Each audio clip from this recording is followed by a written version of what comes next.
Hello friends, अपन class को continue करते हैं जिसके अंदर अपन बात कर रहे थे चैप्टर नंबर 3 के क्वेश्चन एंड आंसर्स की।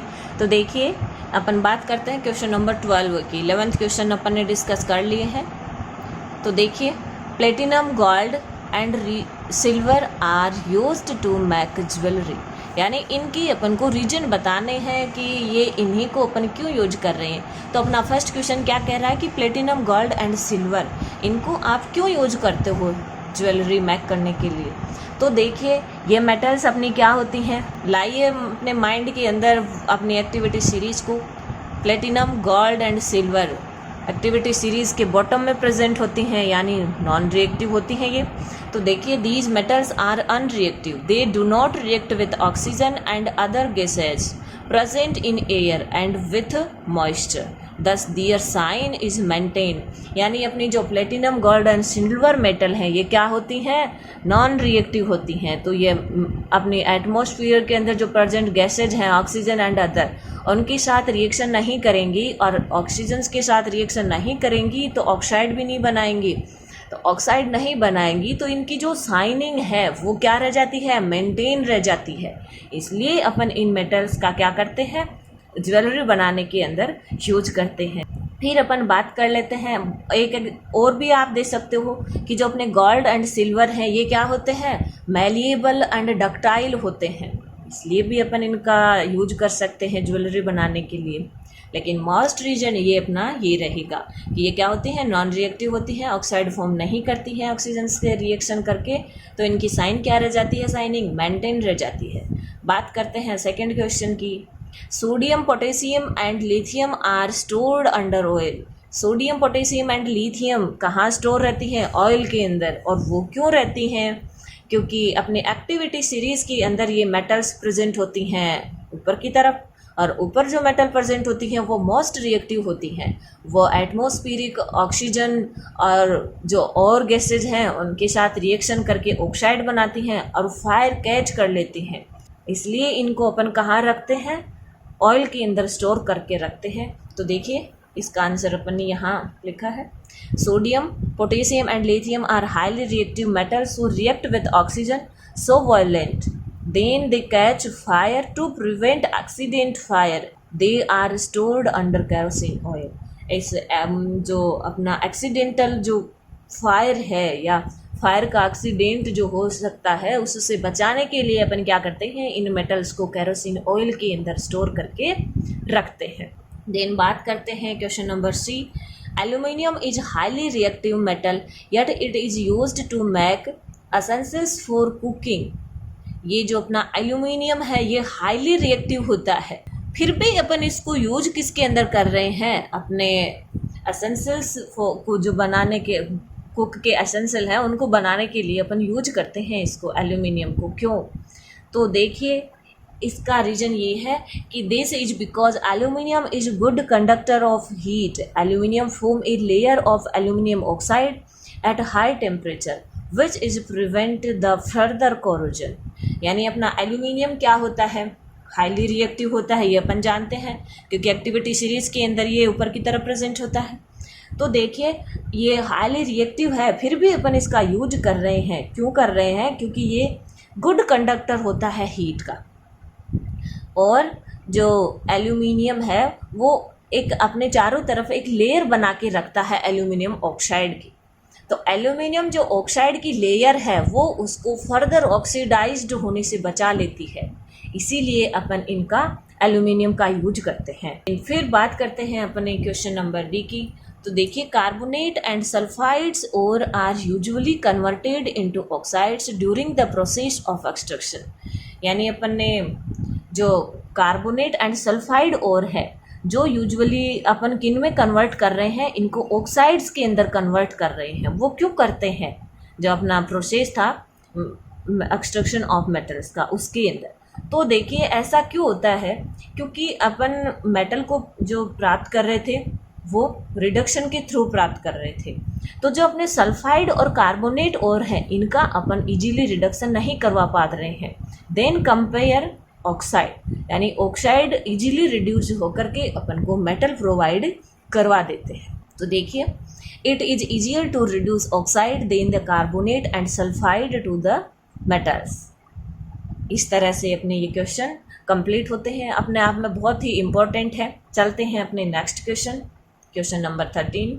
तो देखिए क्वेश्चन नंबर 13 क्या कह रहा है, you must have seen tarnished copper vessels being cleaned with lemon and tamarind juice. Explain why these sure substances are effective in cleaning the vessels. यानी आप जो भी कोई वेसल है उसको क्लीन करने के लिए जब आप लेमन एंड जो टर्मेरिंड जूस है उसको यूज करते हो तो वो क्लीन क्यों हो जाता है। तो देखिए अपन बात कर लेते हैं पहले तो इसके अंदर जो एसिड प्रेजेंट होते हैं लेमन एंड टर्मेरिंड के अंदर। भाई इनका नाम लेते ही अपने माइंड में ये आना चाहिए कि इनके अंदर कौन से एसिड प्रेजेंट होते हैं। तो देखिए अपने आंसर की बात करते हैं, क्या होता है इनके अंदर। Copper react with atmospheric CO2। Copper किसके साथ रिएक्शन कर रहा है, कॉपर एटमॉस्फेरिक O2 से रिएक्शन ना करके CO2 से रिएक्शन करता है, ये अपन ने कोरोजन में भी देखा था। तो देखिए CO2 to form a green layer of copper carbonate which is react with citric acid and tartaric acid present in lemon and turmeric to form soluble copper citrate and copper tartrate. The vessels are thus cleaned using water. यानी अपना जो copper है उसकी क्या खास बात है कि ये एटमॉस्फेरिक CO2 से रिएक्शन करके क्या बना लेता है, ग्रीन लेयर बना लेता है कॉपर कार्बोनेट की। तो जो कॉपर कार्बोनेट बना रहा है ये कॉपर कार्बोनेट ये किससे रिएक्शन करेगा, भाई अपन लेमन एंड टर्मेरिंड जूस से इसको क्लीन करेंगे तो सीधी सी बात है उन्हीं से रिएक्शन करेगा। तो अपने लेमन के अंदर कौन सा एसिड प्रेजेंट होता है, सिट्रिक एसिड प्रेजेंट होता है, एंड टर्मेरिंड के अंदर टार्टरिक एसिड प्रेजेंट होता है। तो देखिए जो कॉपर कार्बोनेट है वो रिएक्शन करेगा citric acid and tartaric acid से और क्या बना लेगा, कॉपर सिट्रेट और कॉपर टार्टरेट। और इस वजह से जो अपना वेसल्स है वो क्या हो जाता है, वाटर यूज करने से ही बहुत अच्छे से क्लीन हो जाता है। चलते हैं अपने नेक्स्ट क्वेश्चन पे। तो देखिए difference between metal and non metal on the basis of their chemical properties.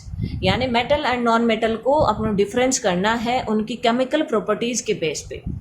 तो देखिए केमिकल प्रॉपर्टीज के बेस पे अपन कैसे एक मेटल एंड नॉन मेटल को डिफरेंस करेंगे। तो देखिए सबसे पहला तो है metals are electropositive in nature and non metals are electronegative in nature. तो देखिए इलेक्ट्रोपॉजिटिव नेचर क्या होती है, अपन फॉर एग्जांपल सोडियम की बात कर रहे हैं यहाँ पे। तो देखिए ये जो मेटल्स हैं कोई भी मेटल ले लो उनकी क्या नेचर होती है, ये इलेक्ट्रॉन्स रिमूव करके क्या बना लेती हैं, पॉजिटिव आयन बना लेती हैं और ये इनकी नेचर क्या कहलाती है, इलेक्ट्रोपॉजिटिव नेचर कहलाती है। और ये जो इलेक्ट्रॉन रिमूव कर रहे हैं ये इनके आउटर सेल के इलेक्ट्रॉन्स होते हैं। देन बात करते हैं नॉन मेटल्स की, इलेक्ट्रोनेगेटिव नेचर की। तो देखिए जो नॉन मेटल्स होती हैं उनकी क्या नेचर होती है, ये अपना आउटर मोस्ट सेल है उसका ऑक्टेट कंप्लीट करने के लिए इलेक्ट्रॉन गेन करती हैं और गेन करके क्या बना लेती हैं, नेगेटिव आयन बना लेती हैं। फॉर एग्जांपल अपन बात कर लेते हैं फ्लोरीन की या क्लोरीन की, कोई भी एग्जांपल ले लो। तो क्लोरीन की क्या नेचर होती है, Cl- आयन बनाता है जब इसके अंदर अपन एक इलेक्ट्रॉन, इसका इलेक्ट्रॉनिक कॉन्फ़िगरेशन 2s7 होता है। तो ये ऑक्टेट कंप्लीट करने के लिए क्या करेगा, एक इलेक्ट्रॉन को गेन करेगा और गेन करते ही इसका इलेक्ट्रॉनिक कॉन्फ़िगरेशन हो जाता है 2s8। तो इस तरह से ये क्या कौन सी नेचर शो करती हैं, इलेक्ट्रोनेगेटिव नेचर शो करती हैं और मेटल्स इलेक्ट्रोपॉजिटिव नेचर शो करती हैं। देन बात करते हैं react with oxygen to form basic oxide. यानी मेटल है वो ऑक्सीजन से रिएक्शन करके ऑक्साइड फॉर्म करती हैं और ये ऑक्साइड किस नेचर के होते हैं, बेसिक नेचर के होते हैं। और नॉन मेटेलिक ऑक्साइड किस नेचर के होते हैं, वो एसिडिक नेचर के होते हैं। ये अपन ने तो बहुत बार देख लिया। तो देखिए ये 4Na+O2 gives 2Na2O और ये अपना क्या है, सोडियम का ऑक्साइड है और ये कैसे के नेचर का है, बेसिक नेचर का है। देन बात कर लेते हैं इधर। तो देखिए कार्बन ऑक्सीजन से रिएक्शन करके CO2 फॉर्म कर रहा है और CO2 फॉर्म कर रहा है तो ये क्या है, एसिडिक नेचर का है। दीज हैव आयोनिक बॉन्ड, ये कौन सा बॉन्ड रखते हैं, आयोनिक बॉन्ड रखते हैं। और आयोनिक बॉन्ड कब फॉर्म होता है? इलेक्ट्रॉन के ट्रांसफर होने से। अपने आयोनिक बॉन्ड फॉर्मेशन का एक वीडियो पूरा किया था, आप उसको देख सकते हो आयत स्टडी 2.0 पे। देन अपन बात करते हैं जो नॉन मेटल्स हैं वो क्या रखते हैं? कोवलेंट बॉन्ड रखते हैं। और जो कोवलेंट बॉन्ड बनते हैं वो शेयर करके बनते हैं, और ये क्या करते हैं? इलेक्ट्रॉन का ट्रांसफर करते हैं एक एलिमेंट से दूसरे एलिमेंट पे। देन बात करते हैं अपन metal react with different form of water and form oxide and hydroxides.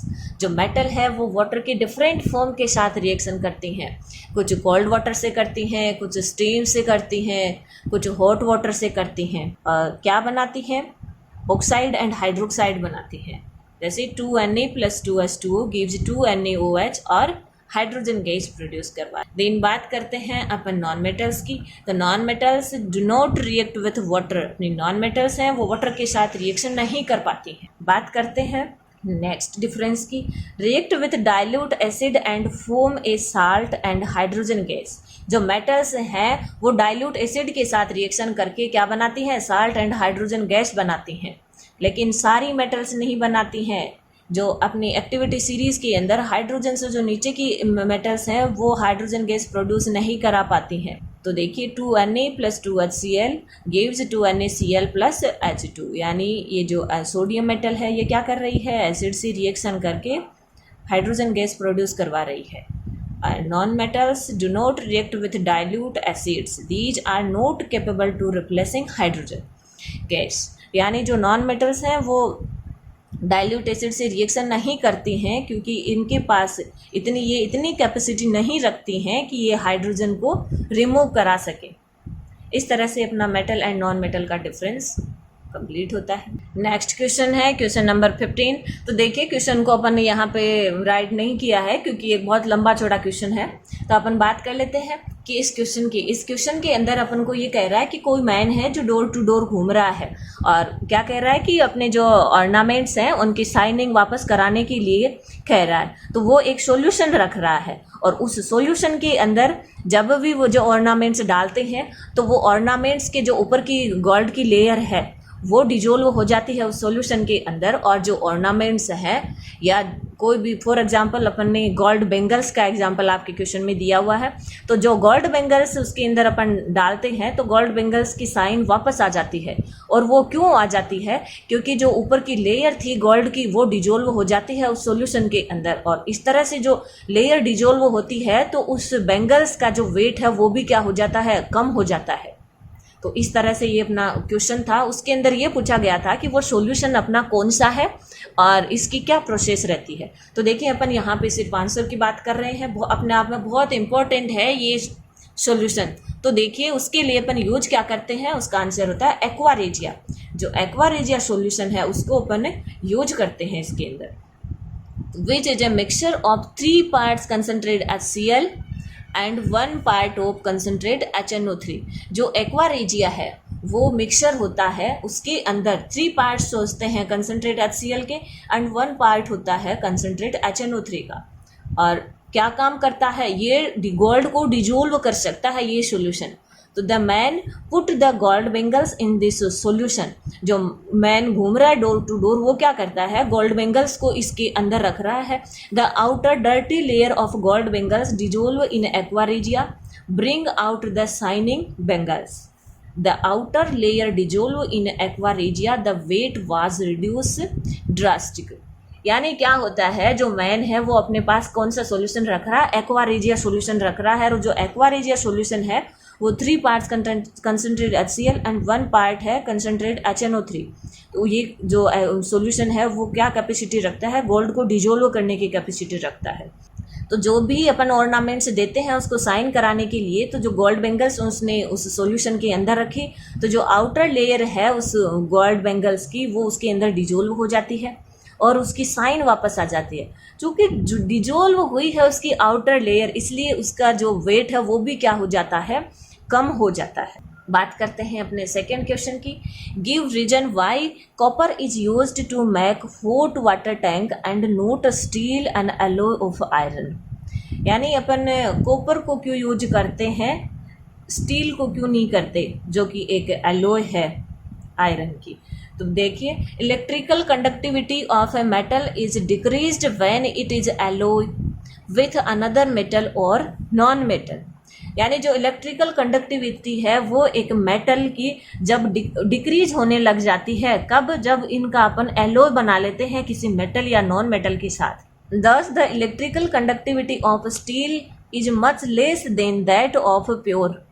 तो अपन एलॉय बनाते ही अपने क्या हो जाता है, जो स्टील का जो कंडक्टिविटी है वो क्या हो जाती है, कम हो जाती है। That is why copper is used to make hot water tank and no steel. इसलिए अपन क्या करते हैं, जो हॉट वाटर टैंक है उनके अंदर अपन कॉपर को यूज करते हैं, स्टील को यूज नहीं करते। क्योंकि कोई भी मेटल है उसकी जो कंडक्टिविटी है वो कब डिक्रीज हो जाती है, जब अपन उसका एलॉय बना लेते हैं किसी मेटल और नॉन मेटल के साथ। तो प्योर मेटल की जो इलेक्ट्रिकल कंडक्टिविटी है वो क्या होती है, हाई होती है। इसलिए अपन स्टील को ना यूज करके किसका यूज करेंगे, कॉपर का यूज करेंगे। इस तरह से अपने फर्स्ट चैप्टर के क्वेश्चन आंसर कंप्लीट होते हैं। आप इनको देखिएगा और इनके सॉल्यूशन को देख लिए, आराम से समझिएगा। बात करते हैं नेक्स्ट वीडियो के अंदर नेक्स्ट चैप्टर के साथ। और अगर आपने चैनल को सब्सक्राइब नहीं किया है तो ज़रूर कीजिए, ताकि लेटेस्ट वीडियो का नोटिफिकेशन आप तक पहुंच सके। Thank you.